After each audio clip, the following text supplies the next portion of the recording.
Assalamualaikum student. I am here with lecture number 6. Today I will discuss you about the topic. Today our topic is the mole and Avogadro number. यानी कि इससे पहले हमने formula mass पढ़ा है, ठीक है। फार्मूला मास कैसे कैलकुलेट करते हैं, मॉलिक्यूलर फार्मूला पढ़ा है, एम्पिरिकल फार्मूला हमने डिस्कस किए हैं। आज की क्लास में हम आज पढ़ रहे हैं कि मोल क्या चीज़ है, what do you mean by mole. A mole is playing very important role in atoms, molecules, आई, ठीक है। यानी कि इसकी बेसिक डेफिनेशन ये है कि बड़ा इंपॉर्टेंट रोल प्ले करता है किसी भी चीज़ को, एटम को अगर डिटरमिन करना हो, मॉलिक्यूल को करना हो या आयन को करना हो, तो इन तीनों चीज़ों को अगर एक्सप्लेन करना हो या इनका वेट निकालना हो तो हमारी जो हेल्प करते हैं वो कौन करता है, मोल। तो मैंने इसकी डेफिनेशन भी आपके सामने लिखी है, एटॉमिक मास और molecular mass and formula mass express in gram. यानी कि जो फार्मूला मास था, इससे पहले हम जो वेट उसका निकाल रहे थे तो ग्राम में निकाल रहे थे। जैसे अगर आप वाटर का कल हमने निकाला था तो कितना निकाला, 18 ग्राम, और इसी तरह कार्बन डाइऑक्साइड का निकाला था 44 ग्राम। तो आज जो हम बात कर रहे हैं, हम ये कहते हैं कि हमारे पास अगर ये चीज़ है, जैसे हमारे पास है कार्बन का जो वेट है वो कितना है, 12 ग्राम है, ठीक है। तो ये किसके बराबर हो जाएगा, 1 मोल के बराबर। तो अगर हमारे पास मैग्नीशियम का 24 ग्राम है तो किसके बराबर हो जाएगा, 1 मोल की, ठीक है। तो ये इट मीन्स कि मोल हमें ये बताता है कि एटॉमिक मास, मॉलिक्यूलर मास और फार्मूला मास को हम एक्सप्रेस कर सकते हैं किस में, इन मोल में, इन ग्राम में। तो ग्राम को जो आप चेंज हो गए, 12 ग्राम इज इक्वल टू 1 मोल और 24 ग्राम इक्वल टू 1 मोल। तो ये हमारे पास यानी कि हमें इसमें ये चीज़ पता चल रही है कि एटम हो या मॉलिक्यूल हो या आयन हो तो उसको हम कैसे डिटरमिन कर सकते हैं। उसी की डिस्क्रिप्शन नेक्स्ट में भी मौजूद है। तो हम जब नेक्स्ट की बात करते हैं तो इसमें भी हम बहुत सारी चीज़ें स्टडी करते हैं। Avogadro number, you know very well what the term of the Avogadro number.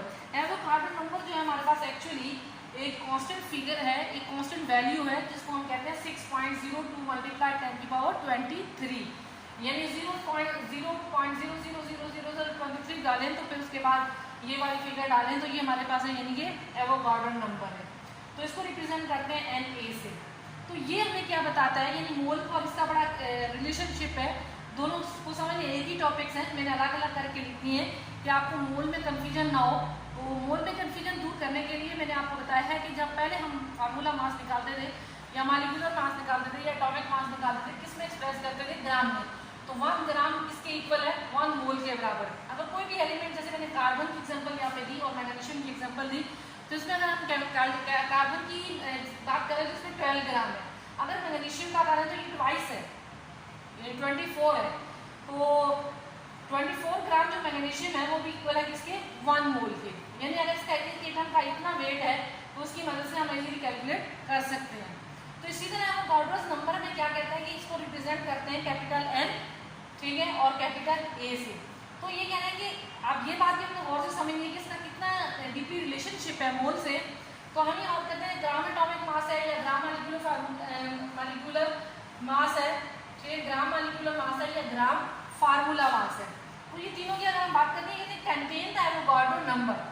तो ये किस पर कंटेन करते हैं, जो पहले बात हमने की थी कि एटॉमिक मास, मॉलिक्यूलर मास, फार्मूला मास को एक्सप्रेस इन ग्राम, तो उसको हम कहा दैट इज कॉल्ड मोल। और इसमें हम क्या कह रहे हैं कि वही बात करेंगे, एटॉमिक मास है, मॉलिक्यूलर मास है या फार्मूला मास है, तो वो एक्सप्रेस कंटेन करता है कितने का, 6.02 मल्टीप्लाई 10 की पावर 23, क्योंकि वैल्यू मैंने ऊपर लिख दी है तो आपको हेडिंग नहीं क्लियर हो जाए कि हमारे पास अगर एटम है, एटॉमिक मास है, फार्मूला मास है, मॉलिक्यूलर मास है, तो वो किस पर कंटेन करता है, 1 mole equal to the 6.02 multiply 10 की पावर 23 पार्टिकल्स या एटम्स।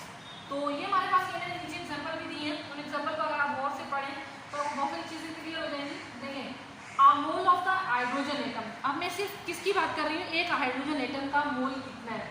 यानी कि आप मोल और एवोगाड्रो नंबर्स को देख सकते हैं और से समझ सकते हैं, अंडरस्टैंड कर सकते हैं कि अगर हमारे पास है mole of the hydrogen atom equal to the 1 gram. अब ये बात अगर लाइन करें, 1 gram means the mass of the hydrogen atom, atomic mass of hydrogen atom is 1 gram. तो 1 ग्राम की कह रहे हैं कि एटम जो है वो इक्वल है 6.02 मल्टीप्लाई 10 की पावर 23, यानी अगर एटम कैलकुलेट करने हैं, जब से एवोगाड्रो की फिगर हमारे पास आई है तो हम बड़ी इजीली कैलकुलेट कर सकते हैं। यानी अगर 1 ग्राम हमारे पास हाइड्रोजन एटम है तो वो किस पर कंटेन करता है, एवोगाड्रो नंबर पर। तो Avogadro number mean 6.02 multiply 10⁻23 atom. तो मैंने अभी थोड़ी देर पहले भी आपसे ये बात की है। सबसे पहली बात है इसमें भी मैंने एक जैसे लिखी है एटॉमिक मास। दूसरी बात जो मैंने लिखी है इसमें भी लिखी है मॉलिक्यूलर मास, यहाँ पर भी लिखी है ग्राम मॉलिक्यूलर मास, ठीक है। तो ग्राम मॉलिक्यूलर मास या ग्राम मॉलिक्यूलर फार्मूला तो ये कंटेन करता है एवोगाड्रो नंबर पर, यानी होल 1 मोल जो है हमारे पास इसके कोलैबोरेटर कहते हैं, तो वो जाएगा 6.02 मल्टीप्लाई 23। अगर हमारे पास मॉलिक्यूल की बात करते हैं, अब देखिए हाइड्रोजन एटम, एक हाइड्रोजन एटम का मास कितना था, 1 ग्राम। और अगर हमने हाइड्रोजन मॉलिक्यूल की बात करेंगे, अब एटम और मॉलिक्यूल में फर्क है। मैंने कल की क्लास में क्या बताया, atom can not exist independently, ठीक है, मॉलिक्यूल कैन एग्जिस्ट इंडिपेंडेंटली, यानी मॉलिक्यूल तो एग्जिस्ट कर सकता है इंडिपेंडेंटली, लेकिन एटम एग्जिस्ट नहीं कर सकता सिंगली। तो ये मॉलिक्यूलर फॉर्म होता है, फिर इजीली एग्जिस्ट करते हैं। तो इसमें मैंने कहा कि H2 मॉलिक्यूल 2 ग्राम, यानी 2 ग्राम क्यों लिखिए, अगर 1 हाइड्रोजन का मास 1 ग्राम है तो 2 हाइड्रोजन का मास 2 ग्राम है। अब ये मॉलिक्यूलर फॉर्म, वहाँ क्या थी, एटॉमिक फॉर्म थी, जिससे मैंने आगे लिखा था एटम। यहाँ पर क्या लिखे हैं, 2 ग्राम 6.02 मल्टीप्लाई 10⁻23 मॉलिक्यूल। अब देखिए जो बात मैंने की है वो किसकी की है, मॉलिक्यूल की है। तो मॉलिक्यूल मैंने कल की क्लास में भी आपको बताया था कि मॉलिक्यूल एग्जिस्ट इंडिपेंडेंटली, ठीक है, वो एग्जिस्ट कर सकता है independently. A mole of the water molecule, यानी a mole of the water molecule means यानी हमारे पास जो इसका मास निकालेंगे वो कितना है, 18 ग्राम है। तो 18 ग्राम किसके बराबर है, 6.02 मल्टीप्लाई 10⁻23 मॉलिक्यूल्स। लेकिन इन दोनों में मैंने मॉलिक्यूल्स की बात की, इन दोनों में एटम की बात की। अब मैंने यहाँ पर एक बात मेंशन नहीं की है, लिखी नहीं है, लेकिन मैं आपको बता देती हूँ कि हम जब बात करते हैं आयंस की, ठीक है, यही बात पूरी लिखेंगे। जैसे सोडियम आयन है, अगर मैं यहाँ लिख लूँ क्लोराइड आयन है तो उनका लिखूँ तो वो भी ऐसे ही लिखूंगी, सोडियम आयन का वेट कितना है, क्लोराइड आयन का वेट कितना है, इसको बराबर कर दूंगी। इसी तरह 6.02 ये मल्टीप्लाई 10⁻23 मॉलिक्यूल्स है, अगर वहाँ आयन है तो यहाँ क्या वर्ड आ जाएगा, आयन, ठीक है। तो इसी तरह मैंने आपको कहा था आयन में हमारे पास 2 टाइप के होते हैं, एक हमारे पास होते हैं पॉजिटिव आयन और एक हमारे पास होते हैं नेगेटिव आयन, ठीक है। नेगेटिव आयन और पॉजिटिव आयन में डिफरेंस क्या होता है कि हमारे पास डिफरेंस इसमें बेसिकली ये होता है कि पॉजिटिव आयन्स जो हैं वो कैरी करते हैं पॉजिटिव चार्ज को, that is called cation, और जो नेगेटिव की बात करते हैं तो कैरी द नेगेटिव आयन, यानी वो किसको कैरी कर रहे हैं, which is also called anion, cation and anion. यानी ये अगर कोई भी मॉलिक्यूल ब्रेक डाउन होता है, अगर वाटर मॉलिक्यूल भी है ब्रेक डाउन होगा तो कितने पार्ट में ब्रेक डाउन हो जाएगा, यानी H पॉजिटिव आयन में और OH नेगेटिव आयन में। तो ठीक है, ये 2 टाइप के बने। ये कह रहे हैं कि आयन मॉलिक्यूल्स, ठीक है, एटम, 3 चीजें हो गई, आयंस, एटम, मॉलिक्यूल्स। और ये तीनों चीजें जो हैं वो कंसिस्ट करती हैं 1 मोल, जो अगर हमारे पास कोई भी अमोल, मैंने यहाँ पर लिखा है Amol of hydrogen atom, Amol of hydrogen molecule, Amol of the water molecule, यहाँ भी ऐसे लिखेंगे Amol of the H positive ion. आप H पॉजिटिव आयन का जो वेट है यहाँ पर लिखने के बाद 6.2, ठीक है, 6.02 मल्टीप्लाई 10⁻23 आयन, यहाँ वर्ड क्या चेंज आ जाएगा, आयन। तो जब हम आयन की बात करें या मॉलिक्यूल्स की बात करें या आइटम की बात करें तो उसके मास को जो हम एक्सप्रेस करते हैं अगर ग्राम के अंदर, उसको कहते हैं 1 मोल। तो 1 मोल जो वो इक्वल होता है एवोगाड्रो नंबर के। Avogadro number means constant value है जो हमारे पास फिक्स है, इसकी मदद से हम एटम्स भी कैलकुलेट कर सकते हैं, आयंस भी कैलकुलेट कर सकते हैं और मास भी कैलकुलेट कर सकते हैं किसी भी मॉलिक्यूल का, किसी भी एटम का, किसी भी आयन का।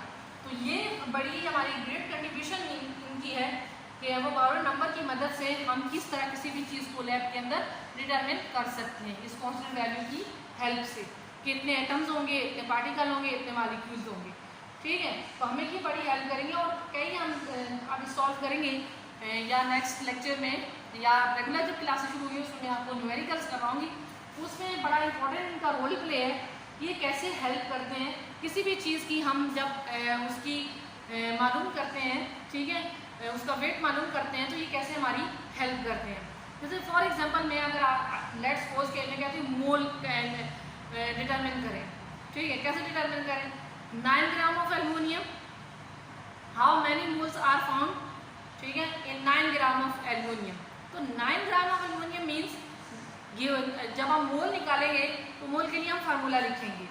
फार्मूला क्या लिखेंगे कि मोल इक्वल टू, ठीक है, मोल जो है हमारे पास बराबर है किसके? Given mass, given mass means जो 9 ग्राम है, given mass of substance means, ठीक है, सब्सटेंस मीन्स कोई भी हमारे पास एटम्स, मॉलिक्यूल्स, ठीक है, हो सकते हैं। तो डिवाइडेड बाय एटॉमिक मास, वही बात जो बार बार मैं आपको कह रही हूँ, गौर करें। अगर फार्मूला होगा तो यहाँ क्या लिखेंगे? Formula mass.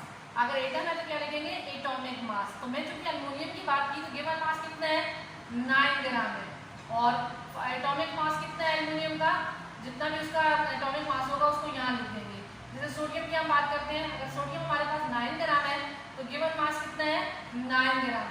और मोल जो है हमारे पास किसके बराबर हो जाएंगे? डिवाइडेड बाय एटॉमिक मास 23, जो भी हमारे पास वैल्यू आएगी उसको हम यहाँ लिखेंगे, वो हमारे पास मोल में आ जाएगी। जो बात हम इसमें कर रहे हैं कि atomic mass, molecular mass and formula mass express in gram is called mole. देखिए वही डेफिनेशन जो हम वर्डिंग में लिखी हुई है उसको हम ऐसे भी लिख सकते हैं। ये मैंने क्या कहा? Given mass of the substance यानी 9 ग्राम ऑफ द सोडियम, ठीक है, divided by atomic mass. Sodium का एटॉमिक मास कितना है? 23 है। तो 9 डिवाइडेड बाय 23, जो भी वैल्यू आएगी वो हमारे पास क्या कहलाएगी?